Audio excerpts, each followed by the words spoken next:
예수께서 빌립보 가이사랴 지방에 이르러 제자들에게 물어 이르시되 사람들이 인자를 누구라 하느냐? 이르되 더러는 세례 요한, 더러는 엘리야, 어떤 이는 예레미야나 선지자 중에 하나라 하나이다. 이르시되 너희는 나를 누구라 하느냐? 시몬 베드로가 대답하여 이르되 주는 그리스도시요 살아계신 하나님의 아들이시니이다. 예수께서 대답하여 이르시되 바요나 시몬아 네가 복이 있도다. 이를 네게 알게 한 이는 혈육이 아니요 하늘에 계신 내 아버지시니라.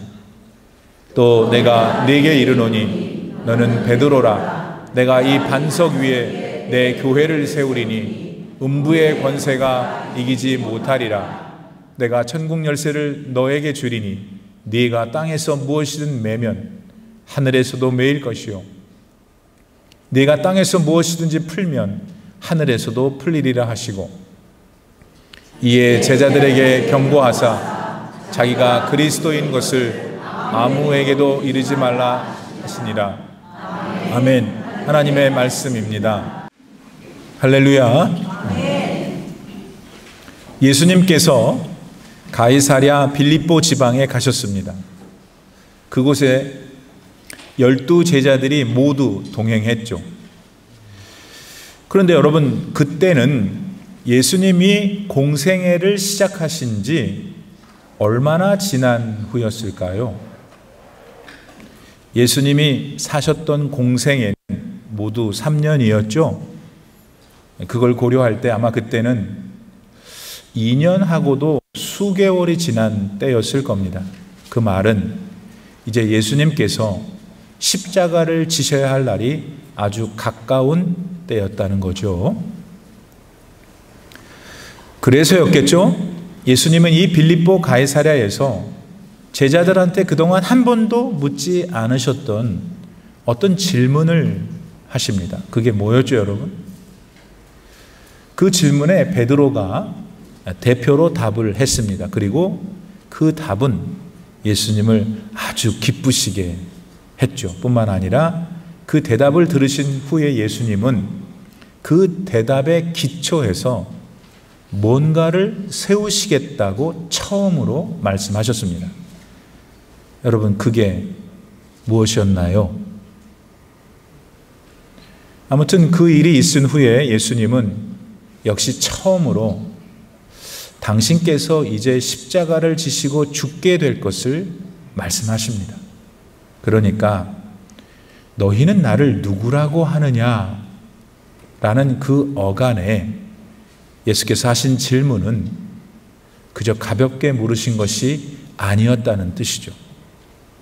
당신이 이 세상을 떠나시기 전에 반드시 제자들의 가슴에 새겨 주어야 하셨던 가장 간절한 뜻이 담긴 질문이었습니다. 그래서 그 일을 치르신 곳도 하필 빌립보 가이사랴였습니다. 그곳이 어딘가요?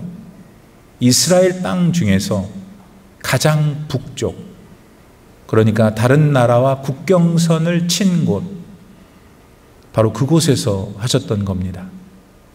가장 인적이 드문 곳에서 가장 중요한 것을 제자들의 마음에 다짐시키고자 그렇게 하셨던 거예요. 자, 이런 배경 하에서 일어난 한 일화를 오늘 우리는 나누고 있습니다. 그리고 오늘 본문의 말씀 속에는 이 말씀을 듣고 있는 우리 자신을 향한 하나님의 뜻이 있다는 것도 생각해 봅니다. 여러분, 그 하나님의 뜻은 무엇일까요? 기도하기는 그 뜻을 이 시간을 통하여 우리 모두가 다 새롭게 깨닫기를 바랍니다.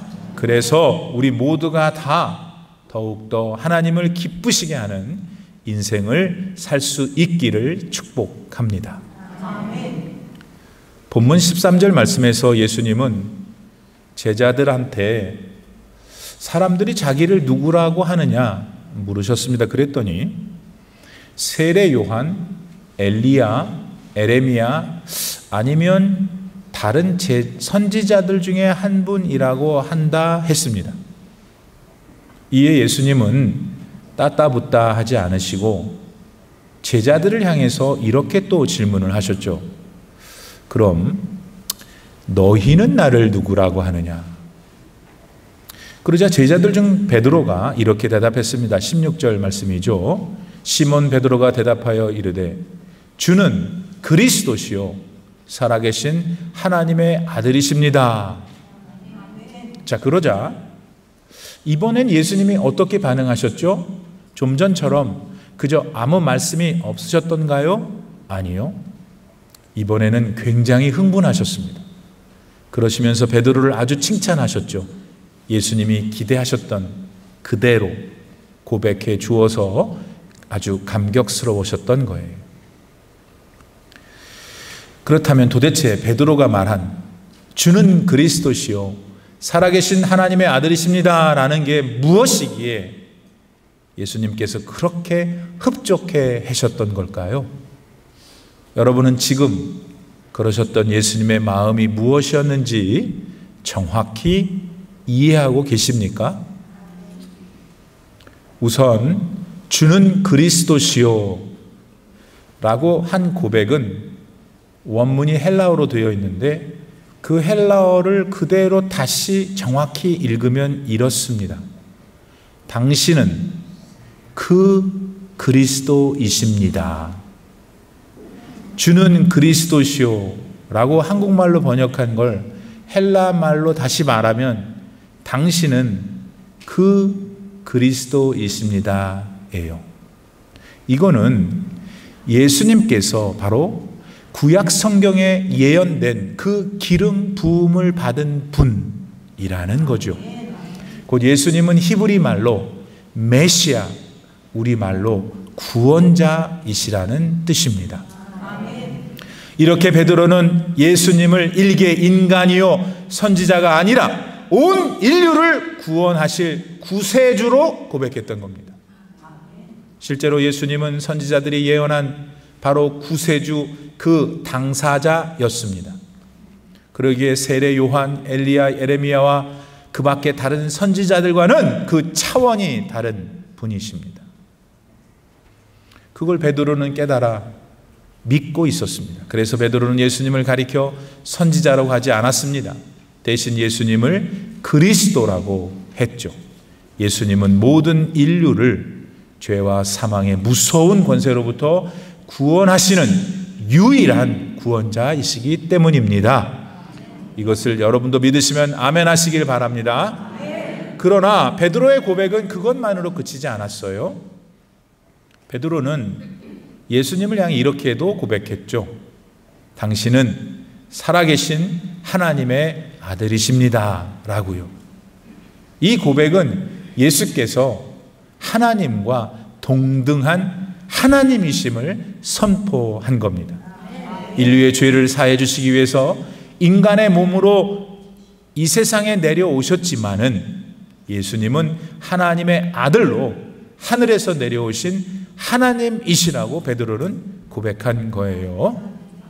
자, 이 시간에 예수님께서 여러분들 한 분 한 분한테 너는 나를 누구라냐고 물으신다면 여러분이 답하셔야 될 거 아니겠어요? 여러분의 답은 무엇입니까?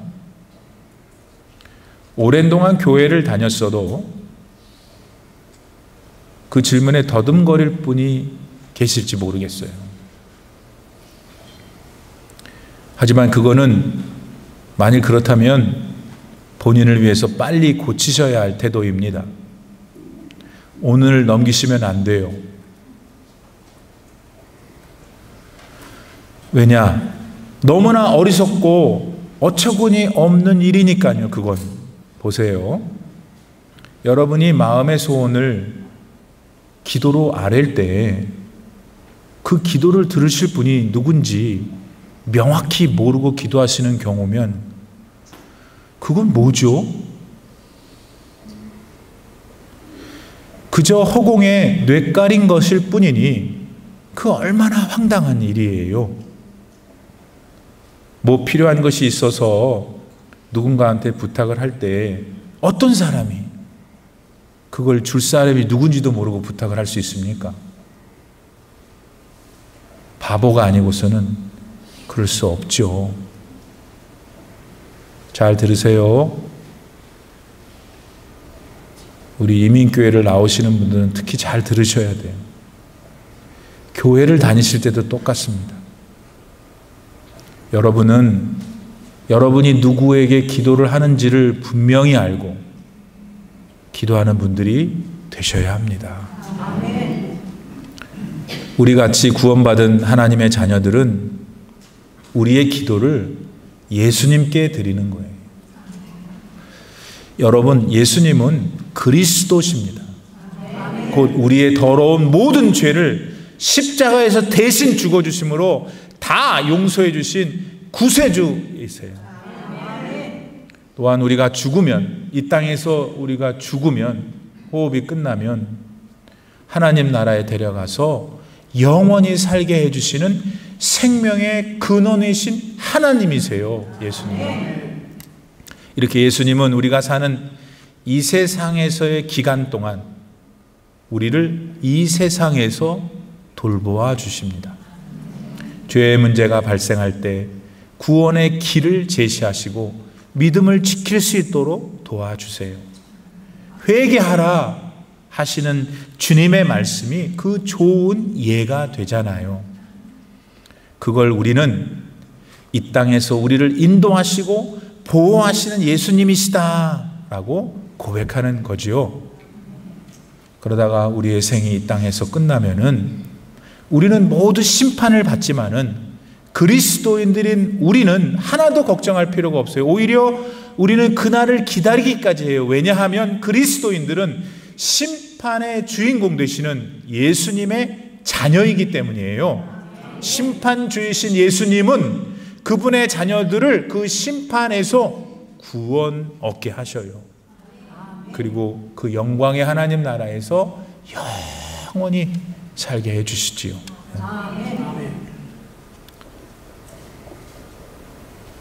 여러분, 나이가 들어가면서 어떤 생각이 많이 찾아오냐면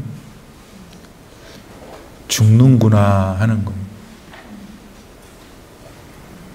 죽는구나 하면 거기에 같이 패키지로 뭐가 따라오냐면 무서워요.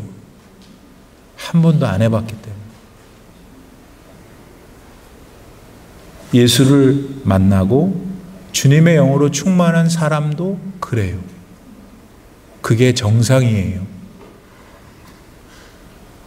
문제는 예수님이 구원자이시고 하나님이시다는 진리를 그 생각이 찾아올 때 거기다가 던져야 돼요. 던져야 돼요. 여러분을 방어해야 돼요. 그러지 않으면 여러분 그 생각이 드는 그날부터 돌아가시는 날까지 불행하게 살아요. 뭐하러 그렇게 살아요? 죽지 않을 수는 없잖아요. 절 보세요. 죽지 않을 수는 없어요. 그러니까 그렇다면 뭘 해야지 지혜로운 거예요? 잘 프레퍼레이션 해야 돼요. 그때 다른 게 없어요. 예수님을 붙들어야 돼요. 뭘 붙들어? 예수님을. 예수님은 구세주이시고 하나님의 아들이시고, 이걸 우리는 지금 믿고 있어야 합니다. 평소에 늘 이 진리를 자신을 향해 또한 세상을 향해 선포해야 하는 것입니다. 그 믿음의 실천이 험난한 이 땅에서의 삶을 언제나 승리로 인도해 주니까요. 그러므로 여러분도 지금 베드로와 같이 예수님에 대하여 고백할 수 있어야 합니다. 주님은 살아계신 하나님의 아들이십니다. 주님은 그리스도이십니다. 라고요. 여러분, 다시 여쭤봅니다. 지금 그렇게 고백할 수 있으십니까? 아멘이 잘 안 되는 분은 오늘 넘기면 안 돼요. 하나님께 기도하세요. 믿음을 달라고. 그런데 예수님은 베드로의 만족스러운 고백을 듣고서 그저 그걸 칭찬하는 것으로만 끝나지 않으셨어요. 예수님은 그 고백 위에 당신의 교회를 세울 것이라고도 하셨죠. 예수님의 입에서 처음으로 교회라는 말씀을 하신 거예요. 여기서 우리는 우리의 삶 속에 아주 큰 영향을 주고 있는 교회에 대해서 돌아볼 필요가 있어요. 지금 여러분에게 교회는 무엇입니까? 살아계신 하나님께서는 이 교회에 대해서 어떤 마음을 갖고 계시는지 여러분은 잘 알고 계십니까? 오늘 우리는 교회에 대한 바른 이해를 가져야 합니다. 그래서 이 세상에 사는 동안 교회에 대하여 더 이상 헛발질하는 걸 이제는 우리는 그만두어야 합니다. 오히려 우리의 짧은 인생 동안 바른 교회관을 가져서 복을 누리고 복을 나누어주는 별처럼 빛나는 인생을 꼭 사셔야 합니다. 우선 예수님은 18절 말씀에서 교회를 세우시겠다고 하시면서 그 기초를, 교회의 파운데이션을 베드로가 조금 전에 고백한 그 고백으로 삼겠다 하셨습니다. 다시 말해서 교회의 기초는 다른 게 아니에요. 예수께서 구원자이시고 예수께서 살아계신 하나님의 아들이라는 사실, 그게 교회의 기반이라는 거예요. 이걸 좀 더 알아듣기 쉽게 설명하면 교회는 예수님이 구원자이시고 살아계신 하나님의 아들이라고 믿는 사람이 교회인 거예요. 그러니까 교회는 어떤 건물이 아닙니다. 교회들이 가지고 있는 어떤 조직들이나 이 모든 체계 이런 것들은 본질상 교회가 아니에요. 교회는 예수님을 구원자라고 하고 하나님의 아들이라고 믿는 사람들의 모임, 공동체예요. 따라서 우리가 저 교회에 가요 할 때 그 의미는 단순히 교회라고 하는 건물에 가는 것이 아니어야 하는 거죠. 물론 그 누구도 그렇게만 의식하고 교회를 가지는 않죠. 가서 예배도 드리고 기도도 하고 찬송도 하고 또 성경 공부도 하고 뭐 그렇게 생각하지요. 그런데 바로 그런 우리의 생각보다 더 깊은 곳에, 더 아래에 교회의 기초가 되시는 예수님을 기억해야 한다는 겁니다. 그렇게 예수님에 대한 믿음과 열망이 없다면, 그리고 그런 마음이 지속되는데 교회를 계속 나온다면, 여러분 그래도 온전한 믿음으로 자라지가 못해요.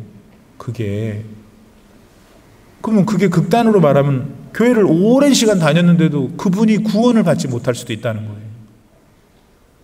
구원은 우리가 교회에 얼마나 나왔으며 얼마나 많은 헌금을 했고 얼마나 또 많은 봉사를 했는지가 아니잖아요. 구원은 구세주시고 하나님의 아들이신 예수님을 믿었느냐 하는 믿음으로 받는 거니까. 예수님은 18절 말씀에서 베드로의 고백 위에 세워진 교회를 음부의 권세가 이기지 못한다 하셨어요. 이건 무슨 뜻일까요? 여러분, 우리 인간의 삶에는 하나님만 계신 게 솔직히 아니에요. 사탄의 권세도 있잖아요. 사탄은 늘 우리의 마음을 건드리죠. 우리 안에 있는 욕망을 계속 부추긴다는 말이에요. 우리의 욕망은 기본적으로 우리의 삶에 없어서는 안 되는 필수적인 거예요. 예를 들어 볼게요. 먹고 싶은 욕망이 없으면 도대체 어떻게 우리가 살아갈 수 있어요?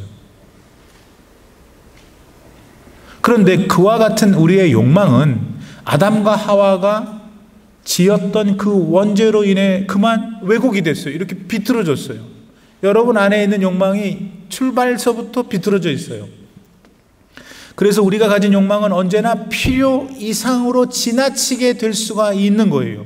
그렇게 되면 나조차고 가졌던 욕망이 그만 나를 죽이는 결과를 일으키고 만다고요. 그래서 우리는 우리의 욕망을 조심스럽게 다뤄야 하는데 바로 그 약점을 사탄이 파고드는 거예요. 그래서 우리가 믿음의 삶을 사는 게 쉬운 게 아닌 거죠.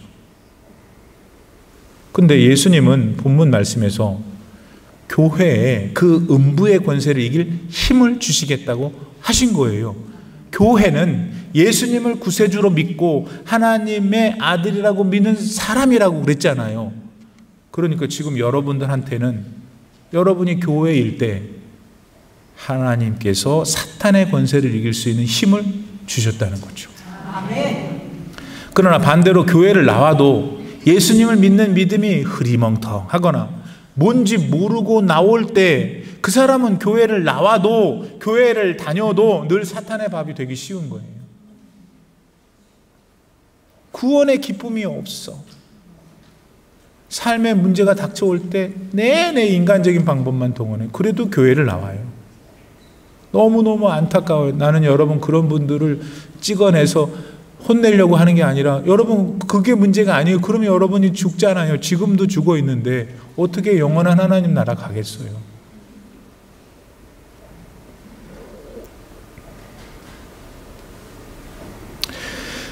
음부의 권세에 늘 눌려 본인은 몰라요. 좋은 차, 좋은 집 다 누리고 사는 라오디게아 교회는 다 부자 교회였어요, 여러분. 근데 너 헐벗은 걸 못 보는구나. 너 병든 걸 못 보는구나. 주님이 말씀하셨잖아요. 우리들 가운데 그런 분들이 한 분도 계시지 않기를 소원합니다. 네. 나는 목사인데, 나는 권사인데, 내가 얼마나 많은 교회 활동, 그건 다 지나간 거예요. 지금 바로 이 순간 나는 하나님을 경외하고 예수님을 믿는가? 나는 참된 교회로 살아가는가? 한편 예수님께서는 교회에 음부의 권세를 이기는 힘만 주시겠다고 말하지 않으셨어요. 이것도 주시겠다고 했잖아요. 19절 말씀. 천국 열쇠를 주겠다고 했어요. 교회에. 아니 천국 열쇠가 뭘까? 생각해 봤어요. 천국에 문이 있는데 그거 여는 건가 보지. 어떻게 더 해석해야 돼요?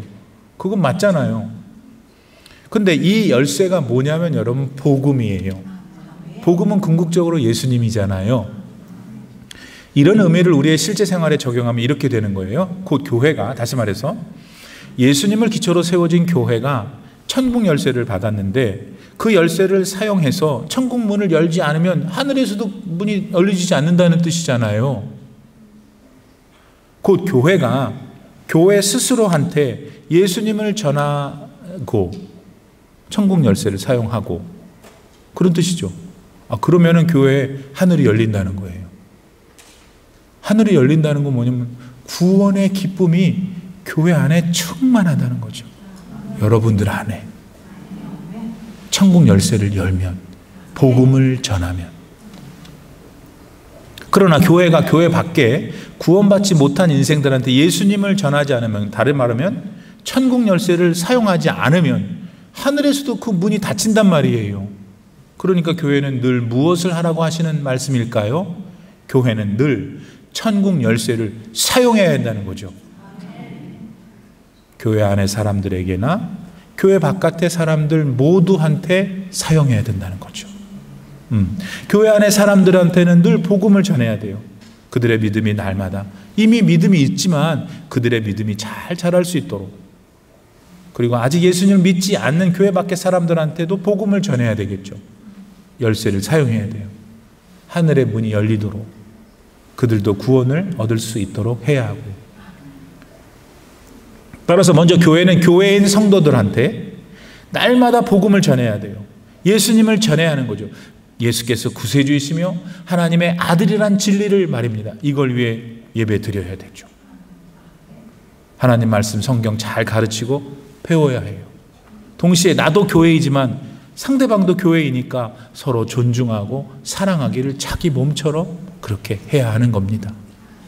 그러니까 이제 우리는 저 교회 가요 할 때 이 의미가 더 선명하고 명확해졌습니다. 최소한 교회 가서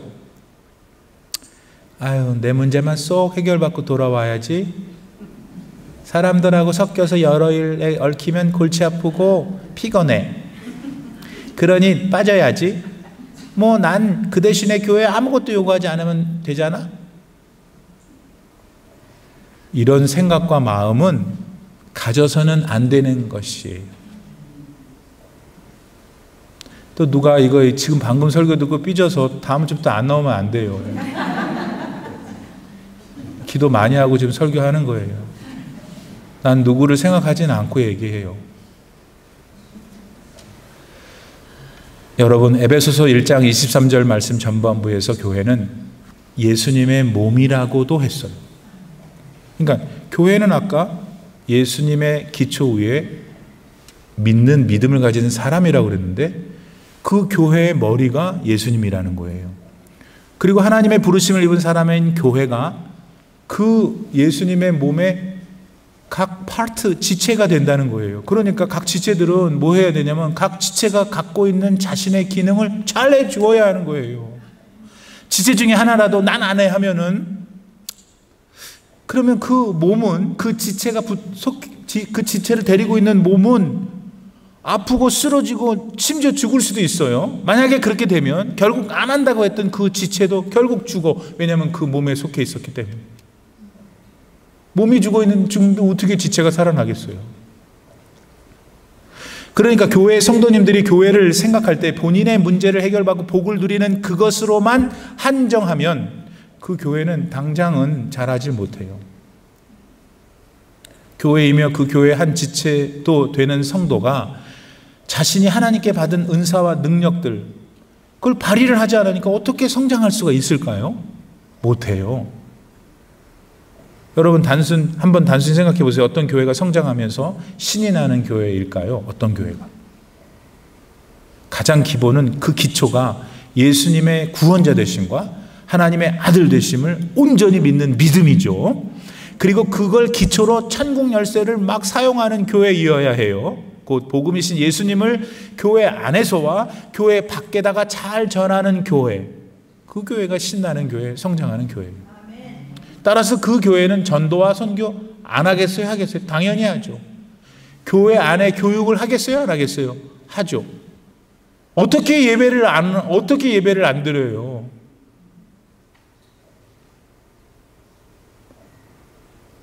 형편이 정말 어려운, 그래서 공간도 없고 교회도 없고 건물도 없고, 그걸 이해해요.